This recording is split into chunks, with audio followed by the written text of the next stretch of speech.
Today we're going to talk about beginner mistakes that people make when starting a YouTube channel, or maybe they've had a channel for quite a bit of time, but they're still making these mistakes. I have been on YouTube for 9 years now. I have two different channels. One has 53,000 subscribers, has over 1,000 videos, has made me over $60,000. And then I also have a second channel, which is this channel, which is a lot newer of a channel that has 3,000 subscribers and a couple hundred videos as well.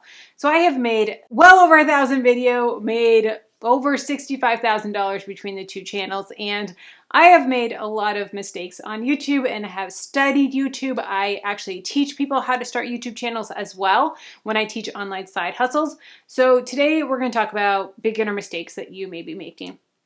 The first one is you're treating YouTube like you're treating TikTok or Instagram.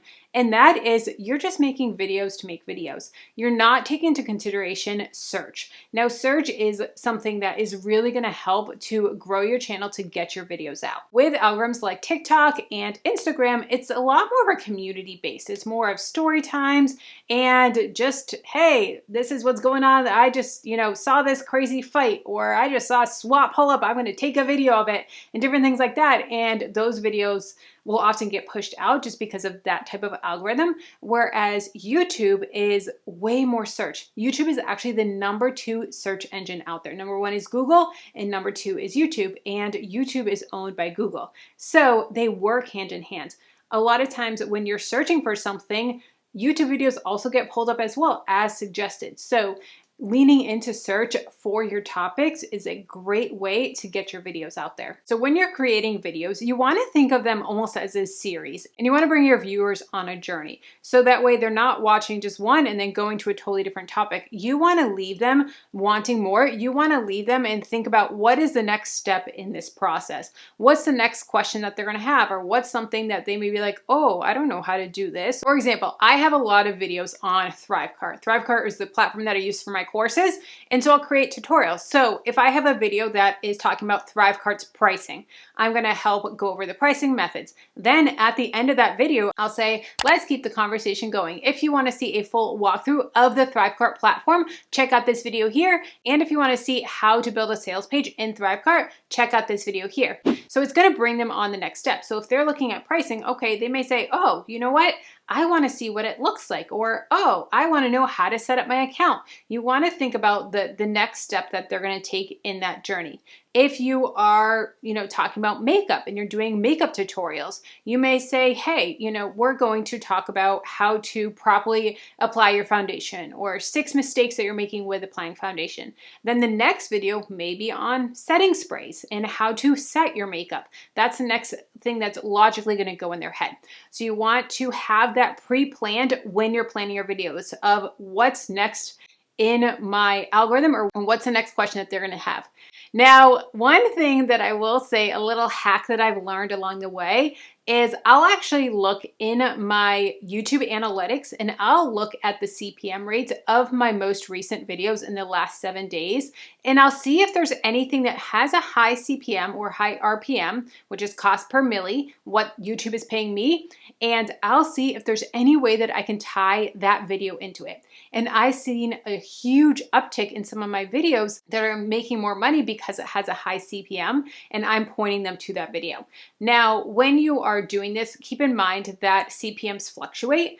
I could have a video that has an average of a $20 CPM, and then one day it'll be $1,200, and then another day it may be $3. So CPMs fluctuate. But this is a way that you can kind of game the system and looking at your CPM. Now, I always make sure that it applies to the type of video that I'm making, but a lot of times it's something that goes right along with whatever topic it is. So that is a great way to kind of hack the system and make more money from your videos. I have a download that's going to walk you through step by step in figuring out which one is best for you. So based on the skills that you already have, how can we utilize those skills and turn those skills that you have, those hidden talents, into something that you can make money? How can you monetize that? So the workbook, it is a full editable. You can print it out, or you can edit it. I may spend hours making it fillable, so you can do that, and it's going to walk you through all these prompts to figure out which online business or which side hustle is best for you. So I'll have that linked down below in the description. The next beginner mistake that I see people is not paying attention to audio.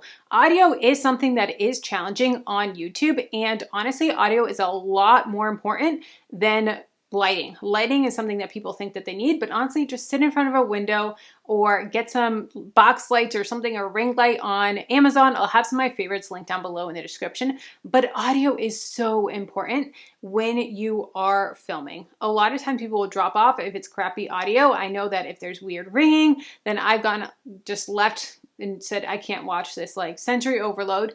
Another thing that this is just pet peeve of mine is not paying attention to audio levels in interviews. So if you have more than one person talking, like say you have an interview, like a podcast that you're putting on your podcast or on YouTube as well, and one person's audio level is up here and another person is here, and you're not balancing them out, oh my gosh, that drives me insane, especially if you have headphones in, where person will be talking and it's super, super loud, and then this person's like whispering, so you got to turn the volume up, and then next thing you know, it's blasting in your ear. So you want to make sure that the levels are even. And what's so great about a lot of editing software, almost all editing software, you can see the audio length. So if you see spike, spike, spike, and then down here it's lower, you know, okay, we need to adjust this, and we can look at the meters to make sure that it's balanced. That is a huge pet peeve. Another one along the same lines is sound effects. A lot of editing platforms have sound effects built in.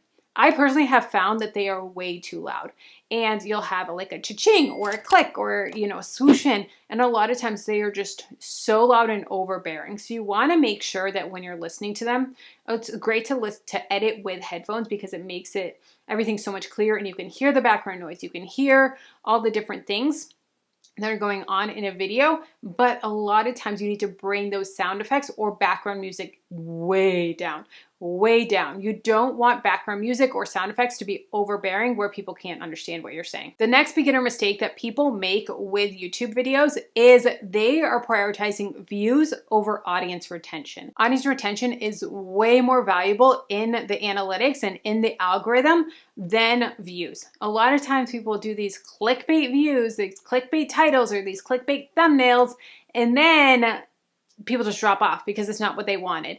But if you can get people to stick around for at least the first 30 seconds, that's incredible. And then I like to get my audience retention to be at least 50% of the video. I know that people will drop off. That's part of the game. But if I can get them to at least 50%, then I know that the algorithm is going to push out the video more. The next beginner mistake that I see is people getting really hurt over comments. And YouTube comments are brutal. TikTok comments are brutal. They're brutal. People just are keyboard warriors and say what they want to say and don't think about what they're posting and that there's a human behind it.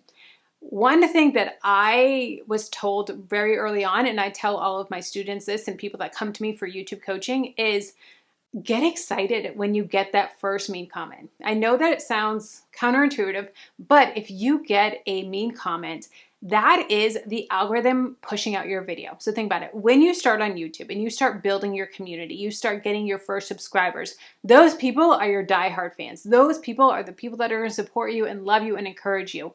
As a video gets viral or gets pushed out to the algorithm, it's getting pushed out to your non-subscribers, the people that aren't watching your videos. And therefore, that's where the hate comes. So if you're getting a mean comment, unless you're saying something totally off the wall or, racist or something like that, but it's just a typical video, that is something to celebrate because that means that your video is getting pushed out. So I still get excited to this day when I get mean comments because that means that video is getting pushed out to people that aren't my core audience. And that's exciting because that's more views, that's more visibility, and that's telling the algorithm, hey, this person is great. YouTube doesn't see a difference in positive comments versus negative comments. They just see them as comments. The same with dislikes. Don't get discouraged if you're seeing dislikes on your video. A dislike and a like is the same to YouTube. It's the same, it's just engagement. So if you're getting a lot of dislikes, it's okay. It's not going to affect your algorithm in a negative way. It's actually going to push your videos out more. So be excited when you get those negative comments. Have you made any of these mistakes? I would love to know down below in the comments, and let's keep the conversation going. If you want to see how to build an email list and a full walkthrough of Flowdesk, I love email marketing. It is something that I use to promote my YouTube videos. Check out this video here. And if you want to see some channel reviews, some YouTube reviews that I've done on channels, check out this video here.